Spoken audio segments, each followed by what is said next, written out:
Y bien, queridos amigos, hace unos momentos escuchábamos al señor presidente de la República mencionar al licenciado Miguel Ángel Valcárcel.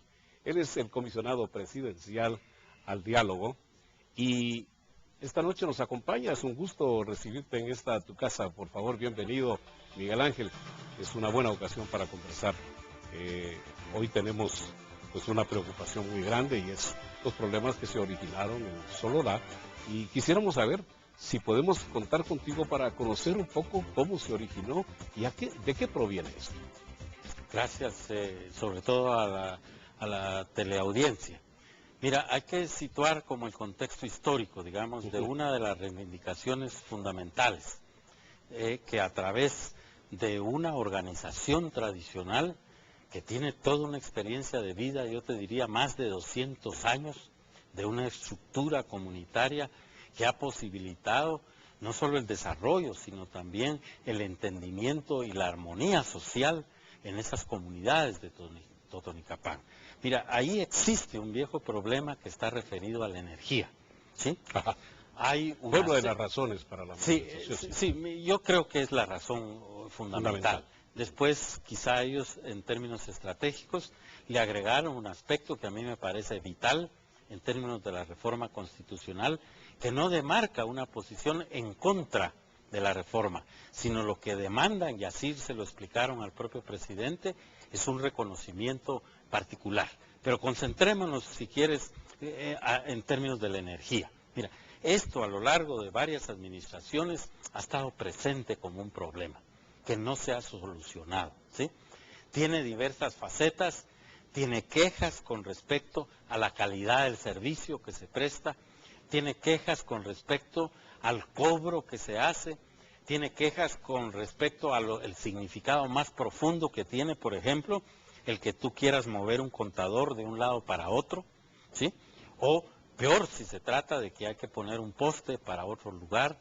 Tiene quejas respecto del alumbrado público y cómo esa tarifa de alumbrado se mezcla con la tarifa y los pagos. Entonces ellos reclaman, por ejemplo, con mucha vehemencia, que hay hogares que con un simple foco, ¿sí?, pagan más de la tarifa de alumbrado público y muchas veces ese servicio no se da, ¿sí? Es parte del conjunto de problemas y efectivamente a su propio requerimiento, que repito, lo han tratado con diversos gobiernos sin que se llegue a una solución definitiva, ahora nuevamente lo venían planteando. Sin embargo, también me parece que se suman otro tipo de situaciones. Hablábamos de la reforma, hablábamos también de la reforma educativa. No la educativa, sino en términos de lo magisterial. De lo magisterial. Sí. Bien. ¿Habrá alguna similitud, Miguel, con relación a hechos del pasado que nos puedan traer a la mente, qué te dijera yo, algún empujoncito por ahí en relación a lo que sucedió en tiempos pasados? Hablamos del conflicto armado y el enfrentamiento armado. Mira, acción social de esa magnitud, yo te diría que los niveles de autonomía que ellos tienen, su nivel de articulación, su nivel de cohesión social, no posibilitan ser realmente, si tú lo que preguntas es si hay manipulaciones. Yo, de veras, de lo que los conozco, no solo históricamente, sino de ahora, yo no lo veo. ¿No lo ves así? No, ellos responden y son autoridades locales que año con año son realmente, es lo que a nosotros muchos nos cuesta entender, pero es el verdadero espíritu del servicio comunitario, ¿sí? Cómo tú sirves y tu prestigio social está en función del servicio que le prestas a la comunidad. Bien. Y además son cargos ad honorem. Eso es absolutamente importante. Más bien representan para ellos, que es, si tú lo quieres ver de otra forma, una carga dineraria, porque todas las vueltas, todas las gestiones, toda la dedicación, inclusive privando a sus propias familias, lo hacen para servir a su comunidad. Yo te hacía esta pregunta porque hoy en día tiene mucho que ver, que te dijera yo, el aspecto de la comunicación social que ahora tiene otras ramificaciones en las redes sociales. En ello hay involucrado un montón de pensamientos, una cantidad de pensamientos y criterios. Pero, ¿cómo debemos verlo realmente? Y yo veo que, por ejemplo, el cuerpo diplomático hoy dijo que aplaude la posición del gobierno y cómo está tratando de solventar esta situación dada. Sí, nosotros le explicamos con mucha transparencia los diversos funcionarios al cuerpo diplomático cómo se podía entender, digamos, y qué es lo que lleva, porque la gran pregunta es, ¿qué lleva a la sociedad guatemalteca a tomar medidas de ello? ¿Sí? ¿Cuáles son las causas más profundas que te dan, sin duda, una cultura y prácticas de confrontamiento, de confrontación realmente directa, y no prácticas como tienen otras sociedades de resolución pacífica de sus controversias, de sus diferencias? Sin duda la experiencia, y lo marca así nuestra historia, ha sido que por la vía de la fuerza tú te haces escuchar, y eso no es ajeno. Pero la gran pregunta es, ¿qué falla? ¿Qué es lo que no permite, verdad, que el instrumento, porque no hay que confundir el diálogo como finalidad y el diálogo como instrumento? El diálogo simplemente es un instrumento para buscar acuerdos, ¿sí? Pero esos acuerdos y esos compromisos que se cifran en lo que se llama acuerdos de acción son los que finalmente no se concretan. Y para traducírtelo al lenguaje chapín es que nos dan paja, nos mantienen, ¿verdad? Sí, nos mantienen en espacios ahí deliberando, etcétera, etcétera, para perder el tiempo, pero las soluciones no llegan. Entonces, el diálogo te sirve para poder concertar. Entiendo perfectamente eso, Miguel. Sí. Ahora, ¿qué es lo que hacen ustedes para mantener la comunicación entonces con ellos y sobre todo tratar de llegar al punto final, que es la solución del conflicto? Mira, lo que pasa es que ese sistema, digamos, que dilata las cosas, ¿verdad? Que nos confunde muchas veces, y tú ves que hay funcionarios, pero no de ahorita, es que esa es una práctica, ¿me entendés? ¿Verdad? Y entonces asumen compromisos que después no cumplen. ¿Qué se pierde? ¿Qué se pierde? Porque esa es la gran pregunta. Mira, en primer lugar, perdés la confianza. Esa es básica en una sociedad. Pero lo trascendente es la credibilidad. Y las instituciones, y todos lo sabemos porque así lo reflejan muchas de las encuestas, son muy pocas las instituciones nacionales que tienen credibilidad, ¿sí?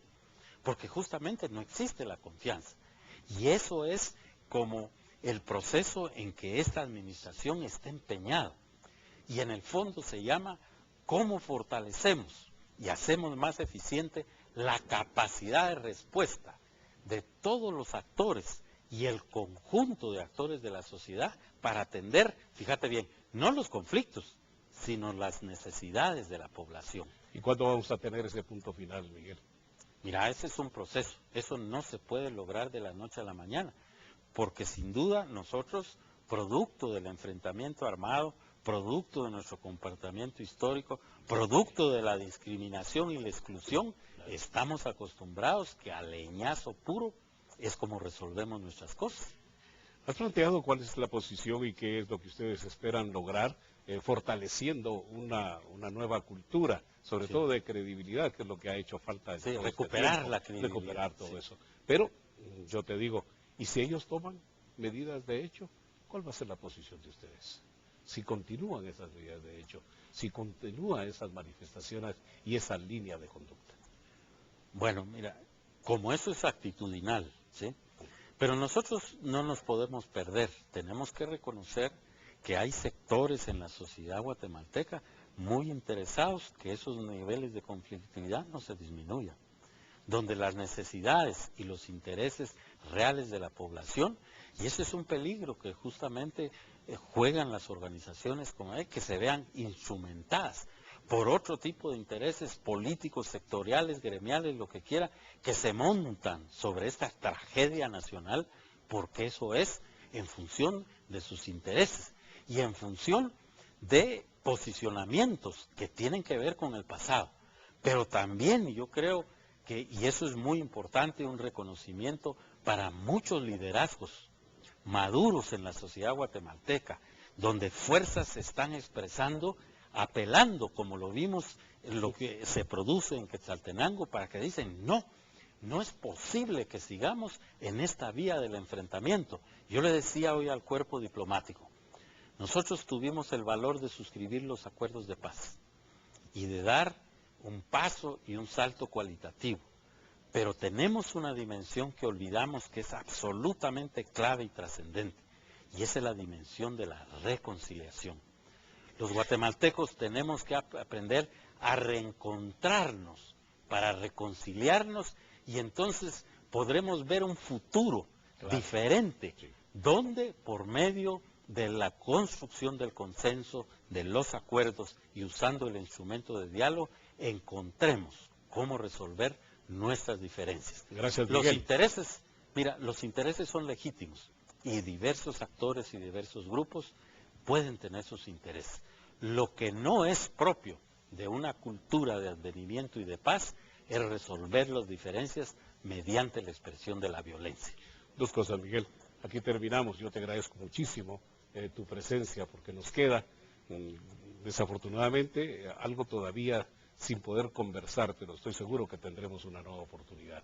Y es que la situación es eso, cuando se crean todos estos conflictos en distintos puntos geográficos de nuestro país, pareciera que hubiese una acción de anarquía en el país. Pero por otro lado, cuando están los esfuerzos puestos de manifiesto, no solamente de la entidad gubernativa, la esfera gubernativa, sino también otros puntos como el que apuntaste, que es Saltenango, pues tenemos la esperanza de que encontremos por fin cómo vernos cara a cara, cómo reconciliarnos realmente, cómo sonreír el uno al otro, recordando que tenemos un mismo origen y también un mismo ideal, que es la paz y la tranquilidad de este país. Y sobre todo reconociendo también la diferencia cultural. No hay tiempo ahora, pero mucho del problema se debe, en este caso concreto, a la poca comprensión de una cultura con respecto a la otra cultura. Muchísimas gracias. Gracias a ti, Miguel, y que haya éxito en tus gestiones. Bueno, así lo deseamos en bien de la sociedad guatemalteca. Muchas gracias. Bien, vamos a mensajes ahora y volveremos para continuar.